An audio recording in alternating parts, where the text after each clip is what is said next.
Subscribe करें वाहिद Islamic TV को और बेल आइकन को दबाएं ताकि आपको लेटेस्ट वीडियो सबसे पहले मिल सके। आदम अलैहिस्सलाम रूए ज़मीन पर बसने वाले तमाम इंसानों के बाप हैं। इनसे पहले कोई बशर न था। आपके बाद जो भी पैदा हुआ वो आपकी औलाद में से है।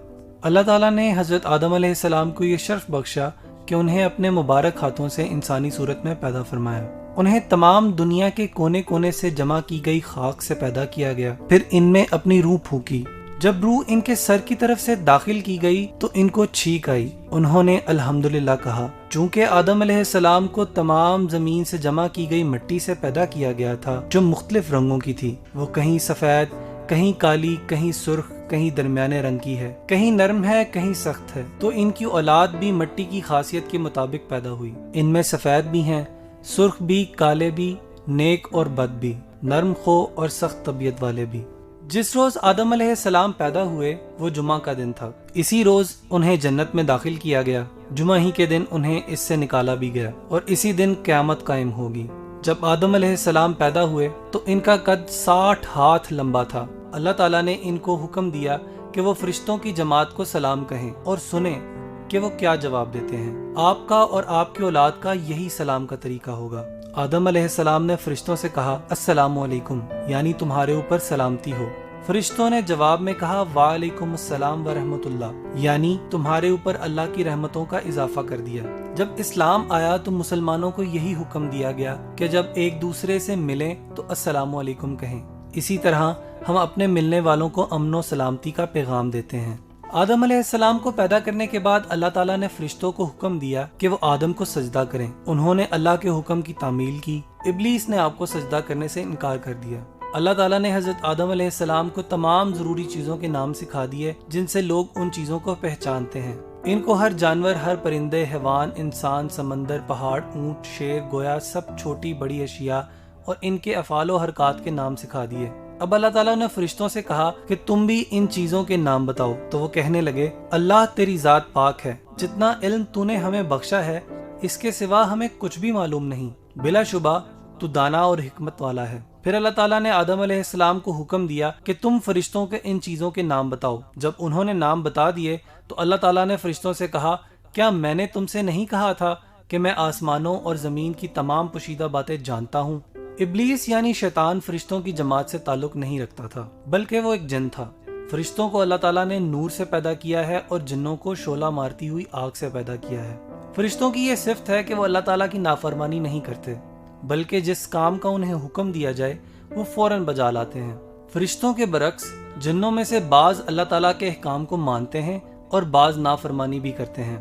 जब अल्लाह ताला ने फरिश्तों को हुक्म दिया कि वो आदम अलैहिस्सलाम को सजदा करें तो तमाम फरिश्तों ने आदम अलैहिस्सलाम को सजदा किया, मगर इब्लीस कहने लगा कि मैं इससे अफजल और बेहतर हूँ, मुझे आग से पैदा किया गया है जबकि आदम अलैहिस्सलाम को मिट्टी से पैदा किया गया है, लिहाजा मैं इसे कैसे सजदा करूं। उसने फख्र और तकब्बुर किया, अपने आप को बड़ा और अफजल जाना, आदम अलैहिस्सलाम को हकीर और कमतर जाना।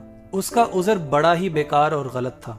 जब इब्लीस ने अल्लाह ताला के हुक्म की नाफरमानी की तो अल्लाह ताला इससे नाराज हुए और उसको हुक्म दिया कि तू मेरी बारगाह से निकल जा, तू मरदूद है, और इसका मुकाम और मर्तबा भी छीन लिया। शैतान अल्लाह ताला से कहने लगा, मुझको क़यामत के दिन तक की जिंदगी दे दे, यानी मुझे मौत ना आए। अल्लाह ताला ने इसको क़यामत तक की जिंदगी अता फरमा दी।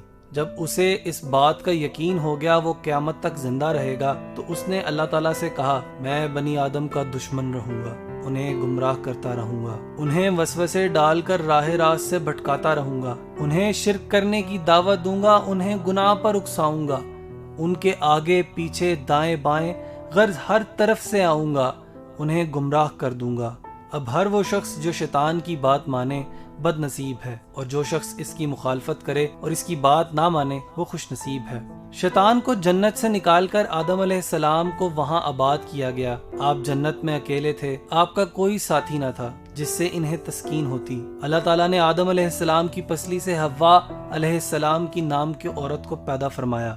आदम अलैहिस्सलाम हव्वा अलैहिस्सलाम को पाकर बड़े खुश हुए, उनके साथ जन्नत में खुशी खुशी रहने लगे। फरिश्तों ने आदम अलैहिस्सलाम से पूछा, इस खातून का नाम क्या है? उन्होंने जवाब दिया, हव्वा अलैहिस्सलाम। अब फरिश्तों ने पूछा, इसका नाम हव्वा क्यों है? فرمایا کیونکہ وہ ایک زندہ وجود سے پیدا کی گئی ہے۔ آدم اور حوا دونوں جنت کے پھل کھاتے تھے، اس کے باغات کی سیر کرتے تھے۔ اللہ تعالیٰ نے ان سے کہہ رکھا تھا کہ تم دونوں جنت میں جس مقام پر جانا چاہتے ہو جا سکتے ہو، جو کھانا پینا یا پہننا چاہو ہر کام کرو اور جنت کی نعمتوں سے خوب فائدہ اٹھاؤ۔ ہاں ایک ایسا درخت ہے جس کے قریب تم نہیں جاؤ گے اور اس کا پھل بھی نہیں کھاؤ گے، ورنہ تم ظالموں میں شمار کر دیے جاؤ گے۔ ایک دن ابلیس آدم علیہ السلام اور ان کی اہلیہ کے پاس آیا اور کہنے لگا، آپ کو معلوم ہے کہ اللہ تعالیٰ کی ذات نے آپ کو اس درخت کے قریب جانے اور اس کا پھل کھانے سے کیوں منع کیا ہے؟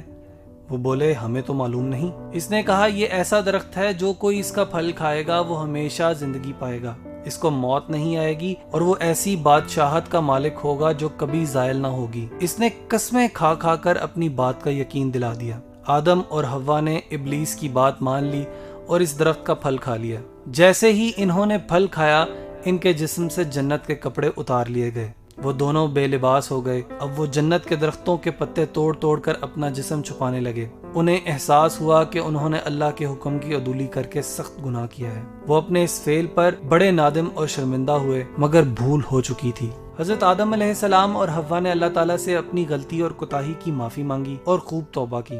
اللہ تعالیٰ نے ان کی توبہ قبول کر لی، لیکن انہیں حکم دیا کہ دونوں جنت سے اتر جاؤ۔ ان کو بتایا کہ شیطان ان کا کھلا دشمن ہے، انہیں ہر چیز بنانے کے طریقے سکھائے۔ زمین پر آ کر انہوں نے سب سے پہلا جو کھانا کھایا وہ اس طرح تیار ہوا کہ جبریل علیہ السلام ان کے پاس گندم کے کچھ دانے لائے۔ ان کے کہنے پر اسے زمین میں بویا، وہ اگ آئے۔ پھر وقت آنے پر ان کو کاٹا اور گاہا، پھر بھوسی سے دانے الگ کیے، پھر انہیں پیسا اور گوندا، پھر اس آٹے کی روٹی پکائی اور اسے کھایا۔ اس طرح نہایت محنت اور مشقت کے بعد کھانا ملا۔ کھیتی باڑی کے علاوہ انہوں نے جانور پالے، کپڑوں کی بنائی کی، انہیں پہنا اور اپنی رہائش کے لیے گھر بنائے۔ زمین پر اترنے کے بعد آدم علیہ السلام اور حوا کے ہاں بہت سی اولاد پیدا ہوئی۔ ان کے ہاں ہمیشہ ایک جوڑا یعنی ایک بیٹا اور ایک بیٹی پیدا ہوتی تھی۔ جب اولاد بڑی ہوئی تو انہیں حکم دیا گیا کہ ہر لڑکے کی شادی دوسرے لڑکے کے ساتھ پیدا ہونے والی لڑکی سے کریں، دوسرے کی شادی پہلے کے ساتھ پیدا ہونے والی لڑکی سے کریں، یعنی اس لڑکی سے شادی کرنا جائز نہ تھا جو لڑکے کے ساتھ پیدا ہوئی۔ اب ان کی اولاد ہوتی چلی گئی۔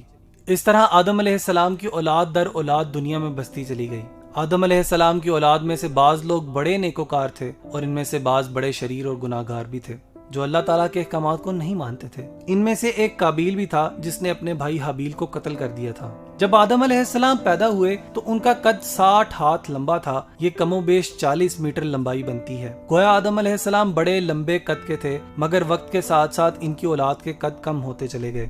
آج جس طرح ہمارے قد ہیں وہاں آ کر قد روک دیے گئے، تاہم اب بھی بہت سے لوگ لمبے قد والے اور بعض بالکل چھوٹے قد کے ہیں۔ مورخین کے خیال کے مطابق آدم علیہ السلام کے فوت ہونے تک ان کی اولاد در اولاد کی تعداد تقریباً 4 لاکھ تک جا پہنچی تھی۔ وہ 1000 سال تک زندہ رہے۔ جب وہ فوت ہوئے تو جمعہ کا دن تھا۔ فرشتے اللہ تعالیٰ کے پاس سے جنت کی خوشبو اور جنت کا کفن لے کر آئے اور ان کے بیٹے شیس علیہ السلام سے تعزیت کی۔ انہوں نے اپنی وفات سے پہلے اپنی اولاد کو شیطان سے دور رہنے اور اس کے مکر و فریب سے بچنے کی وصیت کی اور مشکل اوقات میں اللہ ہی سے مدد مانگنے کے لیے کہا، ربنا ظلمنا انفسنا وان لم تغفر لنا وترحمنا لنکونن من الخاسرین۔ اے ہمارے رب، ہم نے اپنے آپ پر ظلم کیا اور اگر تو نے ہمیں نہ بخشا اور ہم پر رحم نہ کیا تو یقیناً ہم ضرور خسارہ پانے والوں میں سے ہو جائیں گے۔